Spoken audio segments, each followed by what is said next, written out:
Good afternoon. My name is Steve Clark, and this is my wife, Mindy. And we represent Oklahoma as candidates for the Excellence in Agriculture Award. And today we just want to talk to you a little bit about how we've taken the steps necessary to grow and become the people who we are today and develop that Farm Bureau voice. And as you know, this year's convention theme is Many Voices, One Vision. And we've been involved in several different areas to help develop ourselves and develop our voice and have that Farm Bureau vision. But it starts at the grassroots level, and it starts with our background. And my background is, I grew up in Northwest Oklahoma, and my love for agriculture came from my high school agricultural education experience. My FFA advisor and ag teacher, he was my motivation to find a love for agriculture. And I later went on to serve as a state FFA officer, and I went to school at Oklahoma State University, got my degree in agricultural education, and went out and taught high school ag, and now I'm in a higher education job and working on my PhD in ag education. I was born and raised around the small town of Burlington, Oklahoma. That's in northwest Oklahoma, north of Enid, about an hour. I was born on the farm, grew up on that farm. I graduated from Burlington High School. I later went to Oklahoma State University, received my degree in plant and soil science, and then I took a job at the Burlington Cooperative Association.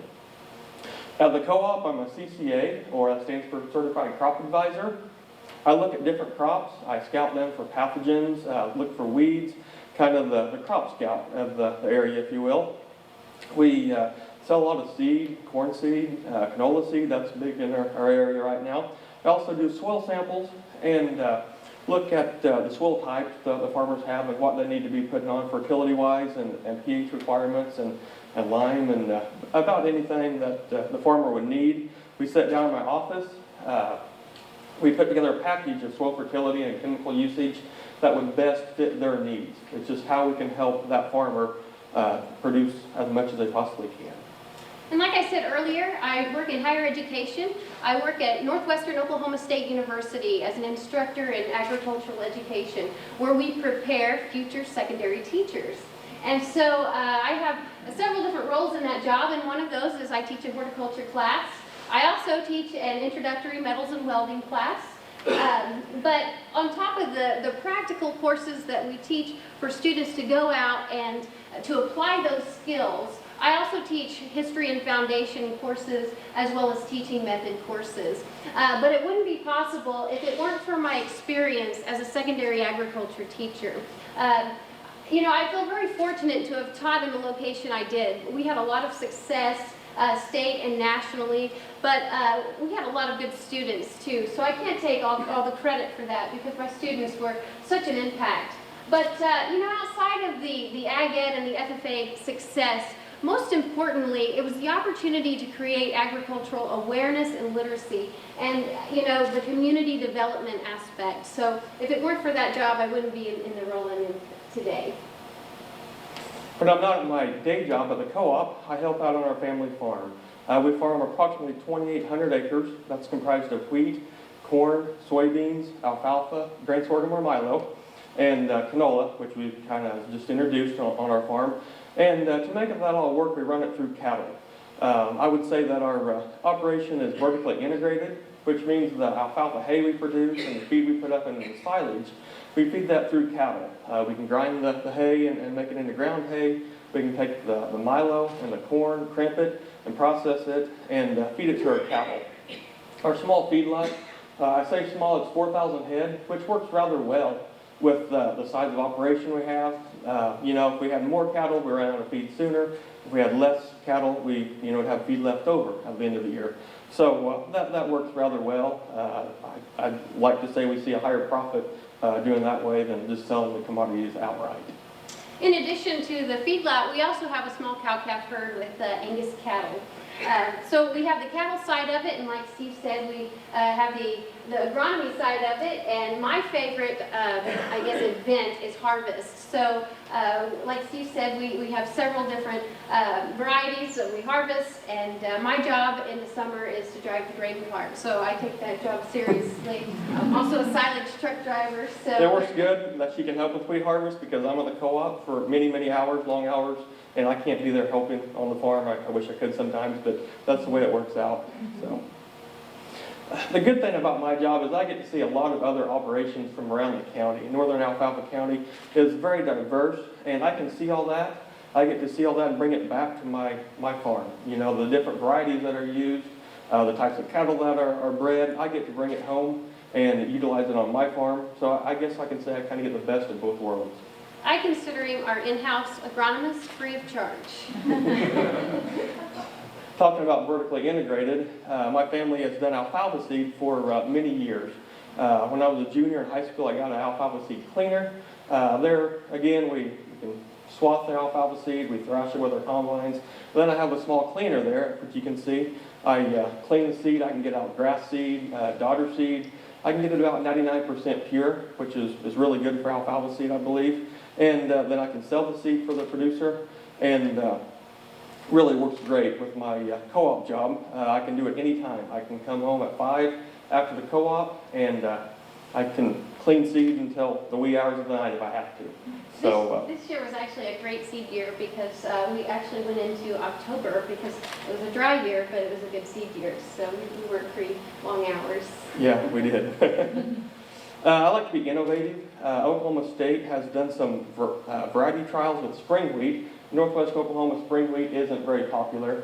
Maybe a few guys have tried it, but I tried it. I got along okay. It's kind of a tool I can use, you know, but I like to be innovative in the things that I started out doing. Other innovations would be GPS, auto steer, of course. It'd be hard to do no-till without auto steer. Grid sampling, we've done some of that. And as well as the green seeker, which is developed by Oklahoma State University for nitrogen requirements. And the good thing about this is it takes a little time to get adopted, but you seem like you're always ahead when using new technology. I mean, I'm hardly ever sorry that I've used new technology.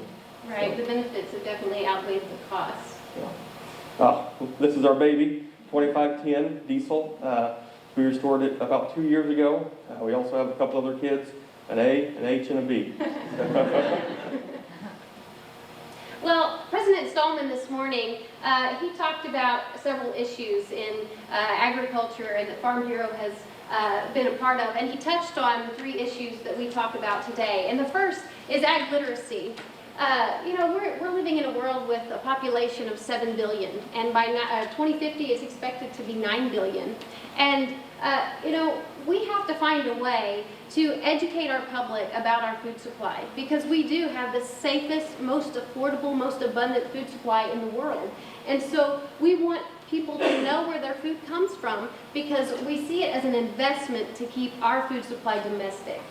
And, you know, along with that is, if we don't educate people about agriculture, and we don't create an awareness, at the very least, about agriculture, then we're going to start electing officials who are not agriculturally aware. And that could be devastating to the farm community, Farm Bureau.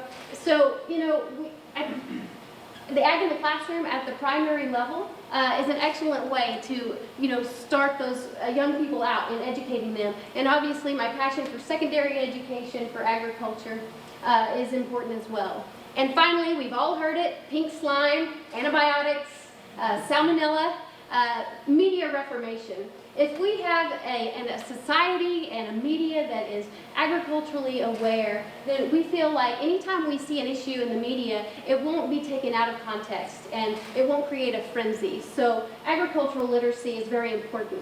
And what are the solutions? Well, just a couple of examples. This morning, the foundation, you know, President Stallman talked about how the proceeds to the silent auction go toward, you know, developing ag awareness. We saw DuPont, you know, present a $250,000 donation on behalf of ag literacy this morning. So we see that, you know, it's definitely moving forward. And in our home state of Oklahoma, the Pig to Plate was actually honored this morning, and so we were excited about that, which is a DVD that educates children about agriculture and develops lesson plans as well. That's a tillage radish I grew on my farm last summer. Even though it was dry, it still grew to be rather large. And that fits in the area of conservation. You hear so much about conservation now in the government, whether it's spending or the local level about what to do with certain resources. On our farm, we are 100% no-till, which I'm very proud of right now. It's kind of a new technology in our area. But you start out having the layer of residue on the surface, and right away that protects against erosion, whether it's from the wind or rain, water erosion if we have that. The CEC exchange capacity sites are increased. Building more fertilizer holding capacity. It builds organic matter, and it just protects the farmland. Something that we can pass on to our kids, and that's all about conservation, I would believe. And conserving the land also leads into water conservation, like Steve talked about. We are in a nationwide drought, as over half the nation is experiencing a drought. And so if we can do small things to help conserve water through land conservation, we think that that's important, because this morning we also heard about how, the Mississippi River level is so low, and Farm Bureau has worked hard to, try to continue to keep our exports and our ability to ship down the Mississippi River. And also just natural resource conservation in general, and to encourage the use of alternative energy and using our ag lands to help with alternative energy. I don't know if you can hardly see that, but that's the town of Burlington, Oklahoma from an aerial view. As you can see, there's farm ground and grassland all around that, and it's not an urban area. So as you can tell, so we need to develop our rural areas. Right. Rural development seeks to improve the way of life and economic well-being of its citizens. And, we look at rural development and the way of life that most of us in this room probably enjoy, but it takes services, and services that Farm Bureau backs and supports in their policy. The first is healthcare. USDA's average age of the emerging, growing farmer is 65 years of age. And I'm sure you've probably seen that demographic just at the convention this year. So healthcare. Healthcare is very important in our rural areas. In fact, only 2 of Oklahoma's 77 counties are properly equipped with adequate healthcare services. So it's a very, very important need. Also, internet and cellular phone services, it's gotten better. It really has, but there's still room to grow. And of course, education. This morning, again, President Stallman said that 17% of our population is rural, but we are the most productive. So if we can provide a fair and equitable education and funding to the rural schools, then I think we can continue to see the productive citizens it produces for society. And so we feel that, as Farm Bureau members, that no policy should hinder rural development. And I don't think that, just going over Farm Bureau policy and being a part of resolution development, we've never seen that. So I think the future is bright. Some of the professional involvement activities that Steve and I are involved in, with our jobs, we're part of professional organizations.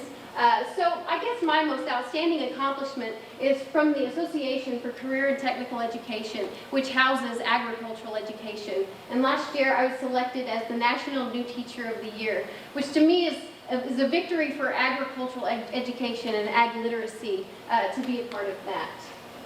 Also, the scholarly activity that I'm involved in, I research agricultural education issues and present at state and national conferences. CHS or Land O'Lakes is our regional co-op for the Burlington Co-op, and a couple of years ago we got to go up to their leadership summit. We got to go up there, and they wanted to meet us and kind of see our input from our farming operation and how it worked with their regional co-op. And then about 6 months later they came back and they wanted to see our own operation. They're real interested on how we lived versus how they live in Iowa and Minnesota. So I guess the thank you for doing that was we got to be on the back cover of their annual report. Kind of a neat deal. Being involved in Farm Bureau, there's 3 different levels that we're involved in. I would say the county, the state, and the national is how we'd break it down. And we are the chair people for the Wythenor and Alfalfa County. We do an annual fair booth at our local fair. We also do a speech contest for the junior high and high school. These kids get to come, they get to give their speeches, we give them a cash award. About everyone's basically a winner, plus they get to hone their skills for the state contest that is right around the corner. We also get other couples involved with this experience. You can see there's 2 other couples that got to come and help be judges and put on the speech contest. So we also give a scholarship annually to a deserving senior. We give them $500. The only thing that we ask is that they are involved in an ag-related major. The 4-H kids, they're young, they can be in grade school to junior high. We try to be very involved with their careers as well. We sponsor judging contests, awards, about everything they do, we try to be a part of it in one way or another. Because of our activity at the county level, we've been fortunate to be awarded at the state level for some of our efforts, including outstanding county events, as well as creating ag literacy, that fair booth that Steve talked about, doing that and being recognized on the state level. Mandy did win the state discussion meet about 3 years ago, so did a very good job on that too. Among other state YF&R events, they hold leadership conferences that we've taken a part of, and this is just one example of the many opportunities for us to continue our education about agriculture in areas we're not familiar with. And so this was a milling tour. We visited a mill, but we've received education from mining to electrical cooperatives to llamas and alpacas. So we feel fortunate and feel it's important to attend those and develop leadership skills along the way. Our national involvement, obviously, we've attended the AFBF convention, but a chance for us to really see the grassroots level in action and to really see, I guess, the benefits from that was the legislative action tour. Steve and I, we've attended that a couple of times where we met, lawmakers like Congressman Lucas, who's the House Ag Committee Chair. And we got to, hear from people like President Stallman and Mary Kay Thatcher, about agricultural issues. And what that has done is created our motivation to get involved without having to be on a Farm Bureau trip. So we try to attend town hall meetings, and that's a town hall picture with our current governor. When we're not at our day jobs or working on the farm, we try to be involved in the community and church activities. I am on the volunteer fire department. I do NIMS resourcing, and I'm a first responder. And I find that very satisfying in the community as well. We help kids against hunger. We package food, and that food is shipped all over the world to feed starving people, basically. It's a very good deal. Sorry about the picture.